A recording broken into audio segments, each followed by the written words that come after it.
Aku punya cranberry juice ni dah tinggal separuh, tak terlampau masam. Cranberry juice ni aku dah minum, korang tahu ni, tinggal setengah dah ni. Aku suka minum ni, lagi-lagi kalau korang amalkan minum waktu pagi dan sebelum tidur.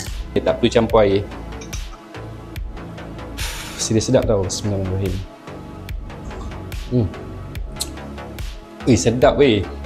Serius memang sedap. Okey, memang pure organik. Okey, korang boleh amalkan setiap hari waktu pagi ataupun sebelum korang tidur. Untuk proses dalaman, okey, dia banyak vitamin-vitamin sebab dia organik. Yang aku minum sekarang ni dia jenis pure tart cherry. Dia ada cherry, dia ada cranberry. Tapi serius memang sedap. Tak adalah masam pun.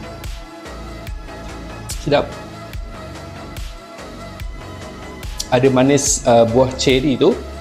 Bagus untuk perempuan dan juga lelaki. So cuba korang komen apa khasiat yang korang dapat sekiranya korang minum cranberry juice ni.